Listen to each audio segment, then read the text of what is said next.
Hello friends, तर आज आपण पारंपरिक पद्धतीने मोहनथाल कसा बनवायचा ते बघणार आहोत. नाही मी यामध्ये मावा वापरलेला आहे किंवा मिल्क पावडर, यामध्ये मी कोणतेच असे इन्ग्रेडियंट्स वापरलेले नाही आहेत. एकदम सिंपल पारंपरिक फक्त बेसन आणि तुपापासून ही मोहनथाल तयार केली आहे. नक्की बघा, आवडल्यास चॅनलला सबस्क्राईब करायला विसरू नका. सगळ्यात आधी ना आपण इथे बेसन मोजून घेऊया. तर मी इथे परफेक्ट मेजरमेंट शेअर केलं आहे तुमच्यासोबत, म्हणजे तुम्हालासुद्धा बनवायला सोपी जाईल ही रेसिपी. त्यासाठी सगळ्यात आधी ना बघा, मी इथे मेजरमेंट कपाचं माप घेतलेलं आहे. जर हा कप नसेल तुमच्याकडे, तुम्ही एखाद्या वाटीचा माप घ्या. तर या कपाने 2 कप इतकं बेसन घेतलेलं आहे. तर आम्ही पॉकेटचाच बेसन वापरला इथे. एकदम बारीकवाला असतो ना, तोच बेसन वापरलेला आहे. आणि त्याच कपाने मोजून 1 कप इतकं तूप घ्यायचं आहे.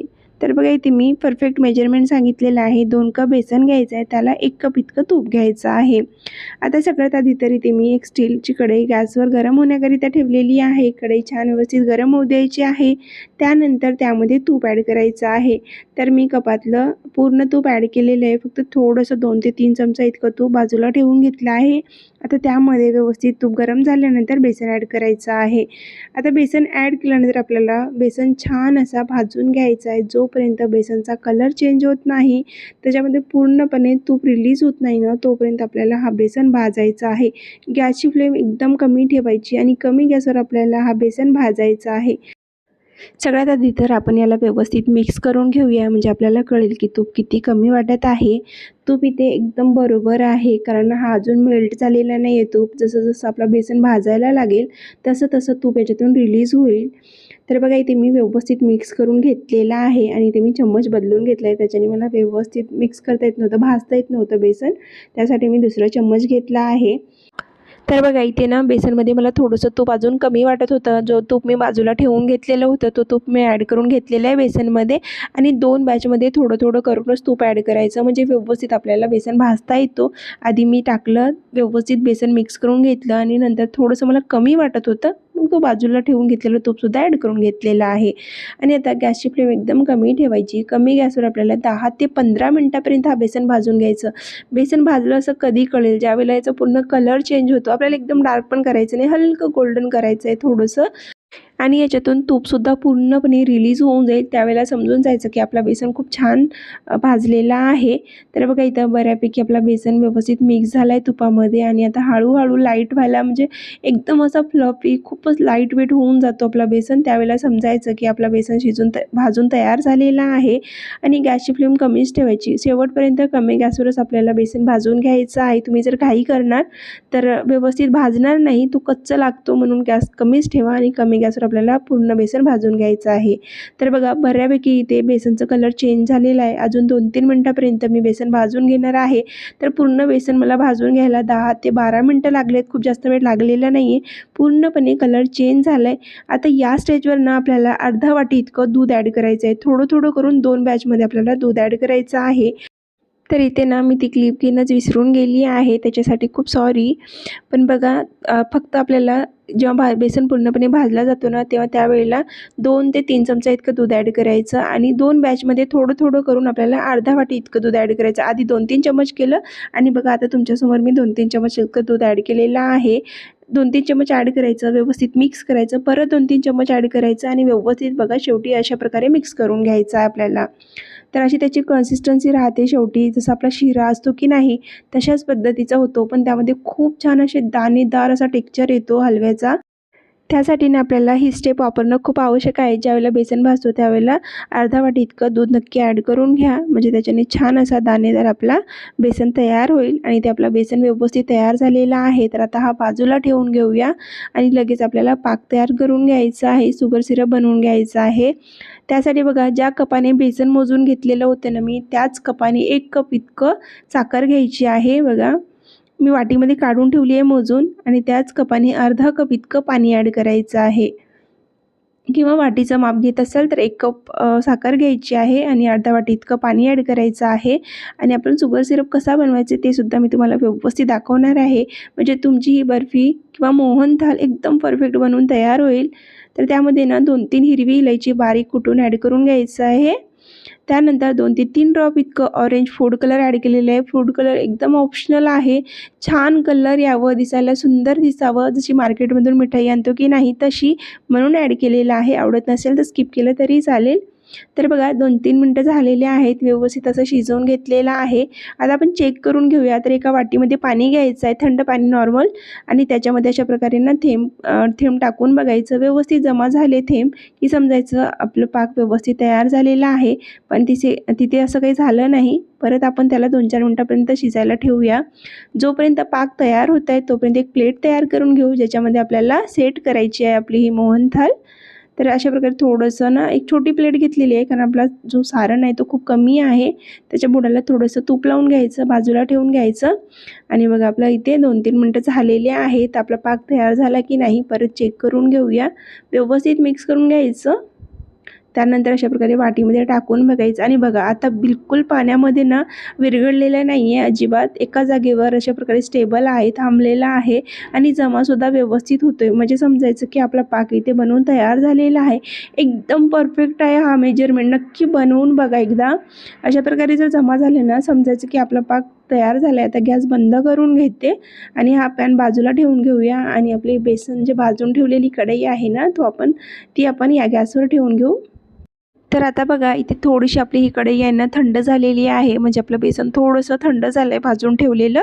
थोडंसं 1-2 मिनटापर्यंत याला परतून घेऊया, म्हणजे थोडंसं गरम होईल. आणि गरम झाल्यानंतर आपण जो शुगर सिरप बनवून ठेवलेला आहे तो यामध्ये टाकून घ्यायचा आहे. आणि शुगर सिरप टाकल्यानंतर ना कंटिन्युअसली आपल्याला याला ढवळत राहायचं आहे आणि याला शिजवून घ्यायचं आहे.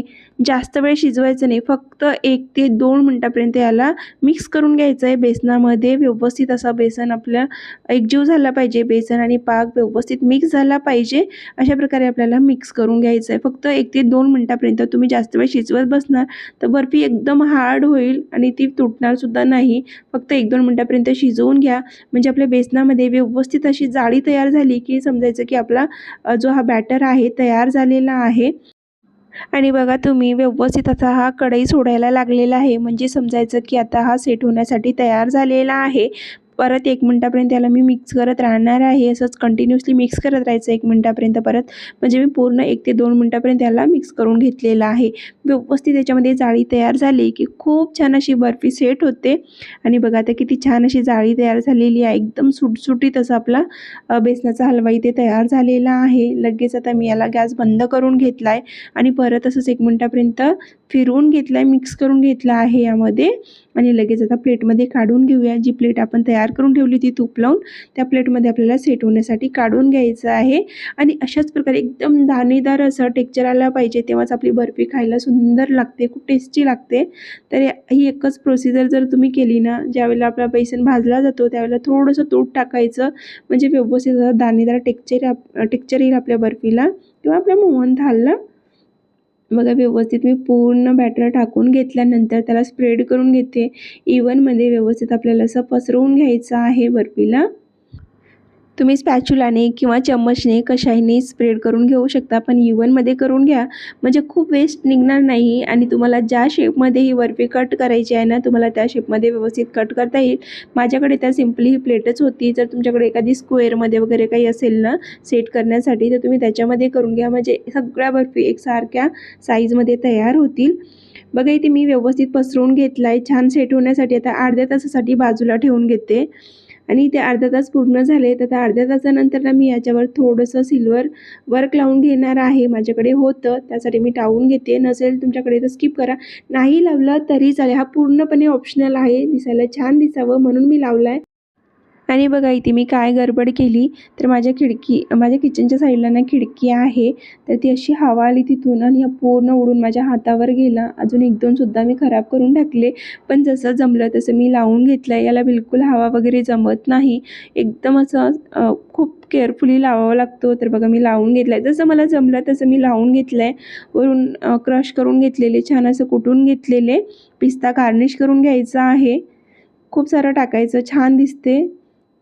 असं एकदम येलोइश अशी ऑरेंज कलरची बर्फी राहिली, त्याच्यावरून असा ग्रीन कलरचा पिस्ता टाकायचा, म्हणजे दिसायला ना खूपच अट्रॅक्टिव्ह, खूप सुंदर अशी जसं आपण मार्केटमधून आणतो की नाही तशीच मिठाई दिसते. तर आता मी कट लावून घेते. तर स्क्वेअरमध्ये मी कट लावून घेणार आहे. अशा प्रकारे व्यवस्थित आपल्याला स्क्वेअरमध्ये कट लावून घ्यायचं आहे. आणि ना खूप जास्त वेळ थांबायचं नाही. अर्धा तास झाला की कट लावून घ्यायचं आहे. एकदम जास्त वेळ होणार ना. तसं तर ही बर्फी शेवटपर्यंत एकदम सॉफ्ट मुलायम जशी मलाई बर्फी असते, कलाकंद, मिल्क केक एकदम सॉफ्ट असं असतो की नाही, तशीच ही दाणेदार अशी बनून तयार होते. तर बघा इथे मी कट करून घेतलेला आहे. व्यवस्थित स्क्वेअरमध्ये कट केलेला आहे आणि खूप छान सेट झाली होती. अर्धा तासापेक्षा ना खूपच कमी वेळ झालेला होता. तरी कमीत कमी वेळेमध्ये ना खूप छान अशी ही आपली मोहनथाळ सेट झाली होती. तर बघा मी तुम्हाला इथे ना थोडंसं कट करून दाखवते. बघा इथे मी तुम्हाला थोडीशी तोडून दाखवली ना, खूपच सॉफ्ट होती. म्हणून परत मी अर्ध्या तासासाठी ना याला सेट होण्यासाठी ठेवलेलं आहे. तर पूर्ण मी 1 तास याला सेट होण्यासाठी ठेवून घेतलं होतं. तर आता बघा पूर्णपणे 1 तास झालेत आणि मी तुम्हाला ही बर्फी काढून दाखवणार आहे. तर बघा लहान मुलं घरात राहिले ना, त्यांना तर खूप आतुरता राहते की कधी देणार, कधी देणार, मम्मा हे खायला कधी देणार. तर आधीच त्यांनी थोडंसं काढून खाल्लं होतं याच्यातलं साईडचं. तर आता मी तुम्हाला ह्या बर्फी काढून दाखवते, मोहनथाळ काढून दाखवते. बघा किती इझिली निघत आहे, अजिबात प्लेटला चिकटतसुद्धा नाही आहे आणि जशी जशी आपण बर्फीचा शेप असतो की नाही तशीच ती निघतसुद्धा आहे व्यवस्थित. तर अशा प्रकारे तुम्हीसुद्धा नक्की ट्राय करा. खूप इझी आहे मोहनथाळ बनवणं. याच्यामध्ये कोणती ट्रिक्स नाही आहे किंवा खूप हार्ड वर्क नाही. एकदम सिंपल आणि कमीत कमी वेळेमध्ये बनणारी मिठाई आहे. तुम्ही ही मार्केटमध्ये घ्यायला जाणार ना तर खूप महागामध्ये मिळते. तेच तुम्ही एकदम हेल्दी आणि खूप छान अशी हायजेनिक पद्धतीने घरी बनवून तयार करू शकता. तर बघा इथे मी पूर्ण कट करून घेतलेला आहे. प्लेटमध्ये सेटसुद्धा करून घेते. म्हणजे छान दिसेल आपली ही मोहनथाळ. अशा प्रकारे कॉर्नरचं काढून घ्यायचं. स्क्वेअरवाले अशा प्रकारे मिठाईमध्ये एखाद्या डब्यामध्ये एअरटाईट डब्यामध्ये भरून ठेवायचं. म्हणजे मुलांना येता जाता खायला होईल. तुम्ही जर एकदा ही मिठाई घरामध्ये ट्राय केली ना तर याच्यानंतर कधीच तुम्ही मार्केटमधून मिठाई आणणार नाही. एवढी सोपी आहे, कमीत कमी साहित्यामध्ये बनवून तयार होते आणि वरून हेल्दी तर खूपच आहे कारण यामध्ये बेसन, तूप वापरलेलं आहे आपण. तर माझी ही मोहनथाळ रेसिपी जमली की नाही कमेंट करून नक्की सांगा आणि तुम्हालासुद्धा आवडली की नाही ते सुद्धा सांगा. जर तुम्हाला अशाच माझ्या नवनवीन रेसिपी जर आवडत असेल तर चॅनलला सबस्क्राईब करायला विसरू नका.